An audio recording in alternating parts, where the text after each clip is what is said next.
Hi అండి. Mister యారగంట్ husband part 32. అయ్యో, ఇప్పుడు మేలుకొని నన్ను తిడతారేమోనని భయపడినారు. వెంటనే మంచం దిగిపోయి డ్రెస్ తీసుకుని బాత్రూంలోకి వెళ్ళి తలుపు వేసుకుని తను కానుకొని ఊపిరి పీల్చుకుంది. అయితే ఆరోహి కంటే ముందే అర్జున్ మేల్కొన్నాడు. ఆమె మొదటిసారి తన నడుం చుట్టూ చేతులు వేసుకుని తను కానుకుని నిద్రపోవటం అతనికి అపారమైన ఆనందాన్ని ఇచ్చింది. ఆమెను దూరం చేసి లేవాలని కూడా అనిపించలేదు. అలాగే ఆమె ముఖాన్ని చూస్తూ ఉన్నాడు అర్జున్. ఆమె మెలకు వస్తున్నట్లు గమనించిన అర్జున్ ఆమె ఏం చేస్తుందో చూడాలని నిద్రపోతున్నట్టు కళ్ళు మూసుకున్నాడు కావాలని. తను ఇంకా నిద్రలోనే ఉన్నానని భావించిన ఆరోహి ధైర్యంగా తనతో మాట్లాడుతూ ఉండడం చూసి అతను అదంతా నిశ్శబ్దంగా విన్నాడు. ఆమె తన గురించి చెప్పిన ప్రతి మాట అతని మనసును లోతుగా తాకింది. అప్పుడే తన తండ్రి తన తల్లితో చెప్పిన మాటలు అతనికి మళ్ళీ గుర్తొచ్చాయి.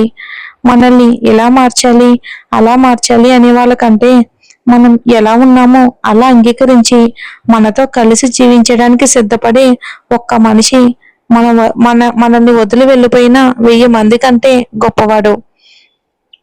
ఆ మాటలు గుర్తొచ్చిన అర్జున్ పక్కనే ఉన్న ఆమె పడుకున్న దిండును తన హృదయానికి హత్తుకున్నాడు.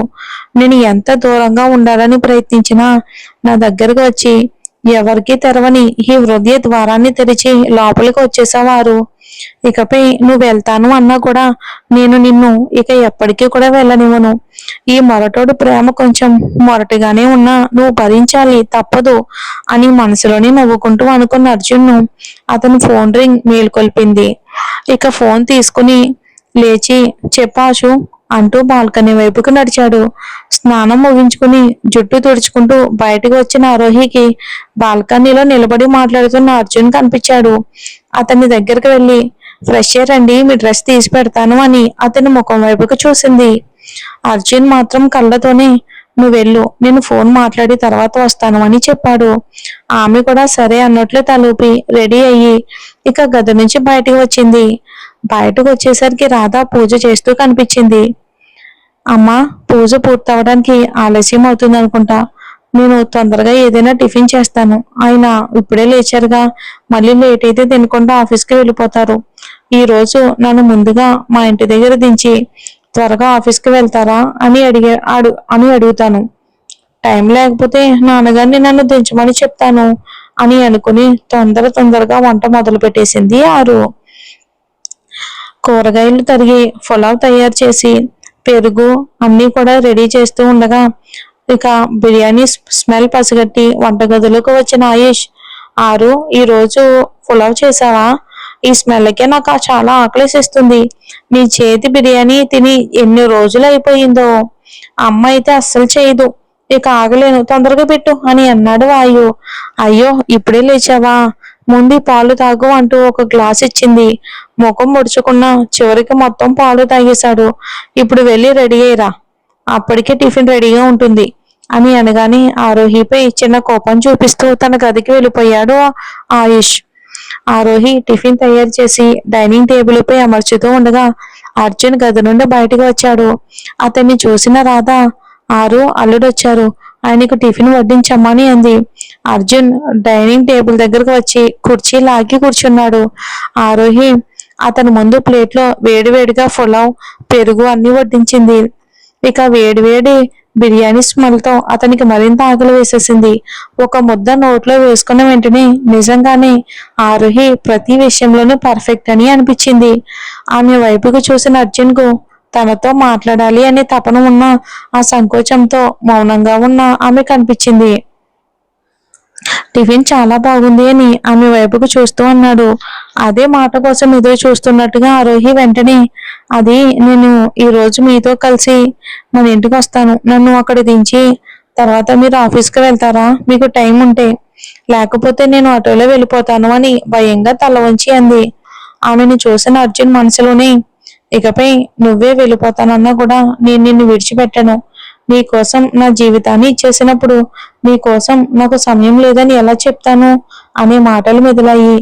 కానీ ఆ మాటలు పైకి ఏమీ చెప్పలేదు, తన హృదయంలోనే మిగిలిపోయాయి. బయటికి మాత్రం తన గంభీరతను విడవకుండా, ఏంటి, నా కారు నీ బరువు మొయ్యలేదా? అందుకే ఆటోలో వెళ్తానంటున్నావా? అవసరం లేదు, ముందు నిన్ను మన ఇంటి దగ్గర దించి తర్వాత నేను ఆఫీస్కి వెళ్తాను అని అన్నాడు. ఆ మాటలు విని ఆరు ఆశ్చర్యంగా అతని ముఖాన్ని చూస్తూ ఉండిపోయింది. చెప్పు, ఇంకా ఏమైనా అడగాల ఏంటి? లేక అయిపోయిందంటే నేను టిఫిన్ తినొచ్చా అని అర్జున్ అడగగానే ఆరోహి ఒక్కసారిగా తేరుకుని తల వంచుకుంది. అది చూసి అర్జున్ పెదవులపై చిన్న చిరునవ్వు మెరిసింది. టిఫిన్ ఇక్కడే తింటావా లేక ఇంట్లో తింటావంటే వెళ్ళి రెడీ అవ్వు అని అన్నాడు. లేదు లేదు, నేను ఇక్కడే తింటాను అని చెప్పి చిన్నపిల్లలు తినేంత మాత్రమే తన ప్లేట్లో వడ్డించుకుంది.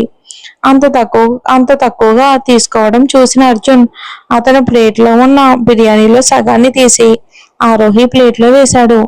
అయ్యో, ఇదేం చేస్తున్నారు?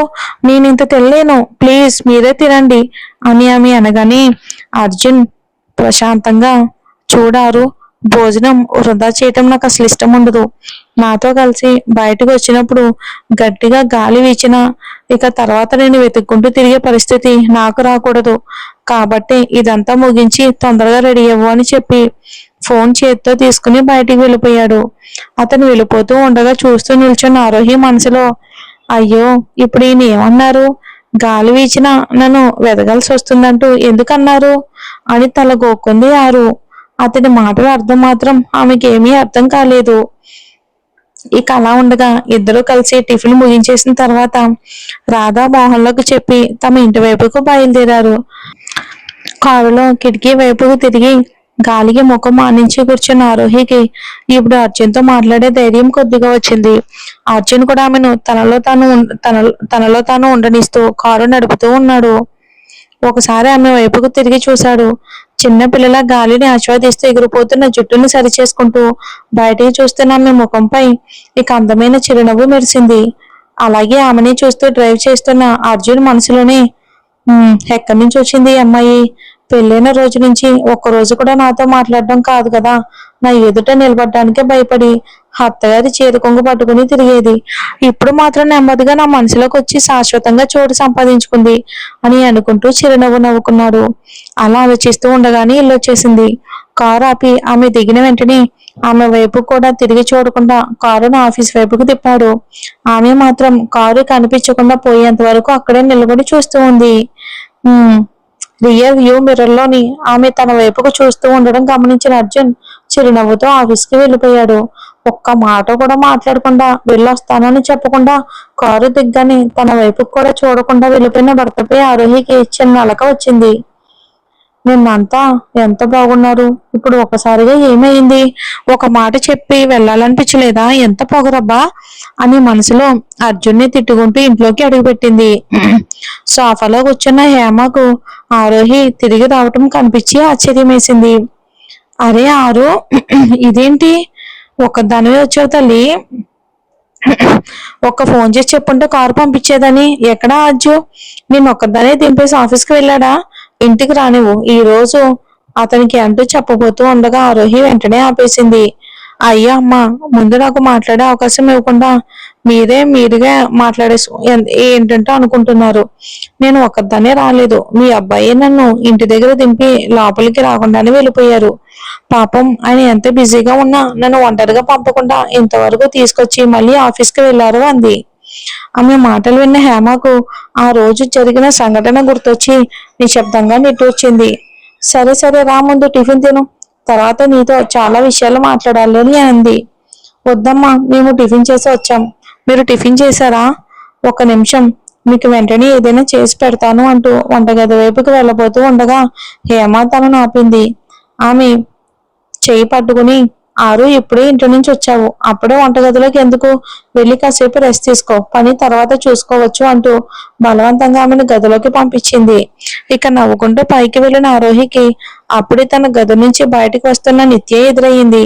తన ఎదుట నిలబడి ఉన్న ఆరోహిని చూడగానే ఆమె 2 రోజులు ఇంట్లో లేకపోవడంతో ఇంటి పనులన్నీ తన మీదే పడ్డాయన్న కోపంతో నిత్య వెటకారంగా, ఓ మహారాణి గారికి ఈ రోజు ఇల్లు గుర్తొచ్చిందా? ఇంత త్వరగా అత్తగారింటికి రావాలనిపించిందా? ఇంకొన్ని రోజులు అక్కడే ఉండాల్సింది. ఏమైనా నీ భర్తకు నువ్వంటే మొదటి నుంచి ఇష్టం లేదు కదా? అసలు ఆరోహి, నీకు కొంచెమైనా సిగ్గు, గౌరవం అనే భావాలు ఉన్నాయా? నీ భర్త నిన్ను అంతగా అవమానించినా ఏ ముఖం పెట్టుకుని మళ్ళీ ఇక్కడికి వచ్చావు? ముందు అద్దం ముందు నిలబడి నీ రూపం ఒకసారి చూసుకో. పల్లెటూరు అమ్మాయిలా కనిపిస్తున్నావు. నీలాంటి మధ్య తరగతి అమ్మాయిలు ఇలాంటి ఇళ్ళల గురించి కలలు కనకూడదు. మీలాంటి వాళ్ళు ఇలాంటి ఇళ్లలో పనిచేసే వాళ్ళను పెళ్లి చేసుకోవాలి అంటూ ఎడ ఎడతెగకుండా మాట్లాడసాగేసింది. ఇంకా అక్కడే నిలబడి ఉంటే నిత్య తన మాటలు ఆపదని అర్థం చేసుకున్నారు. ఆమె మాటలను ఏమాత్రం పట్టించుకోకుండా విని వినట్టుగా నిశ్శబ్దంగా తన గదిలోకి వెళ్లి తలుపు వేసుకుంది. ఆరోహికి వెనక్కి తిరిగి నిలబడి ఆమెపై లేని ఆరోపణలు చేస్తూ ఉన్న నిత్యకు ఆరోహి అక్కడి నుండి వెళ్ళిపోయిందనే విషయం కూడా తెలియదు. నిత్యకు వాగుతూనే ఉంది. గది తలుపు గట్టిగా మూసుకున్న శబ్దం వినిపించగానే వెనక్కి తిరిగి చూసింది. ఆరోహి కనిపించకపోవడంతో నిత్యకు మరింత కోపం వచ్చింది. పిడికిలు బిగించి, ఓ మహారాణి గారికి ఎంత పొగరా, తగ్గిస్తాను, తప్పకుండా తగ్గిస్తాను. నేను మాట్లాడుతూ ఉంటే పట్టించుకోకుండా వెళ్ళి తలుపు వేసుకుంటావా? ఇక నుంచి ఈ నిత్య ఎవరో నీకు చూపిస్తానే. ఎంతసేపు గదిలో ఉంటావో నేనే చూస్తాను అంటూ కోపంగా కాలు నేలపై బలంగా గుద్ది కిందకి దిగింది. కిందకి వచ్చిన నిత్యకు సోఫాలో కూర్చున్న హేమ కనిపించింది. ఈ రోజు ఎలాగిన ఆరోహిని హేమ అత్తగారి చేత తిట్టించాలి అని మనసులోనే అనుకుని మెల్లగా ఆమె దగ్గరికి వెళ్ళింది. హేమ పక్కనే కూర్చుని, అత్తయ్య ఏం చేస్తున్నారు, మీకు కాఫీ తీసుకురానా అని అడిగింది. ఆ మాట విని హేమ నిజంగానే ఆశ్చర్యపోయింది. నిత్య ఏమన్నావో ఇంకొకసారి చెప్పు, నేను సరిగ్గా వెళ్ళలేదనుకుంటా అంటూ ఆమె వైపుకు చూసింది. అదే అత్తయ్య, మీరు ఒక్కరే కూర్చున్నారు కదా, మీకు కాఫీ చేసి తీసుకురానా అని అంది. దానికి హేమ హేమ నవ్వు ఆపుకుంటూ, నిత్య నిజం చెప్పు, నీకు నిజంగానే కాఫీ చేయటం వచ్చా అని అడిగింది. వెంటనే నిత్య ఆమె చెయ్యి పట్టుకుని, అది అత్తయ్య, నిజం చెప్పాలి అంటే నాకు ఒక గ్లాస్ వేడినీళ్ళు కూడా మరిగించడం రాదు. కానీ మీకోసం అయితే యూట్యూబ్ లో చూసి అయినా నేర్చుకుని చేస్తాను అని అంది. అయ్యో నిత్య, వద్దమ్మా, నా కోసం అంత రిస్క్ తీసుకోవద్దు. ఇక లక్కీగా ఆరు వచ్చింది కదా, ఆమెని చేసి ఇస్తుందని అంది హేమ. అత్తయ్య, నేను అదే విషయం మాట్లాడడానికి వచ్చాను అని అంది నిత్య. అదేనని ముందే అనుకున్నా అని హేమ మెల్లగా గొనికింది. అత్తయ్య, ఏంటి ఏమైనా అన్నారా అని నిత్య అడగగానే, అయ్యో ఏమీ అనలేదు నిత్య అని చెప్పి మళ్ళీ పేపర్ చదవడం మొదలుపెట్టింది. నిత్య కొంచెం దగ్గరగా కూర్చుని, అత్తయ్య, ఆరోహి అక్క ఇంటికి వెళ్ళి వచ్చినప్పటి నుంచి ఆమె ప్రవర్తనే మారిపోయింది. ఇప్పుడే నేను పైకి వెళ్ళి అక్క అని పిలిచినా నేను మాట్లాడుతున్నా విననట్టే అని చెప్పసాగింది. అలా వెళ్ళి గది తలుపును గట్టిగా మూసేసింది. అత్తయ్య, నాకెంతో బాధేసిందో తెలుసా అంటూ రాణి కన్నీళ్లను తుడుచుకుంటున్నట్టుగా యాక్టింగ్ చేసింది. హేమ నవ్వు ఆపుకుంటూ, ఓ అదా, ఆమెకు బాగా తెలుసు దుష్టులను చూస్తే దూరంగా ఉండాలని, అందుకే అలా వెళ్ళిపోయి ఉంటుంది బహుశా అని అంది. అత్తయ్య, ఏమన్నారు మీరు అని నిత్య అయోమయంగా అడిగింది. అయ్యో ఏం కాదమ్మా, ఇప్పుడే ఎండలో నుంచి వచ్చింది కదా, అలసిపోయి ఉంటుంది, అందుకే గదిలోకి వెళ్ళి ఉంటుంది. ఇప్పుడు వెళ్ళి మాట్లాడరా అని మళ్ళీ పేపర్లో ముఖం దాచుకుంది. ఏంటి, ఆమె ఎండలో నడుచుకుంటూ వచ్చిందా? తన తన భర్త ఏసీ కారులో వచ్చింది కదా అని మనసులోనే గొనుక్కుంది నిత్య. ఈవిడితో మాట్లాడే ఉపయోగం లేదు. ఏదేమైనా ఈ దరిద్రం తిరిగి వచ్చేసింది. ఈ 2 రోజులు బ్రెడ్ జాము తింటూ నాలుకే రుచి లేకుండా పోయింది.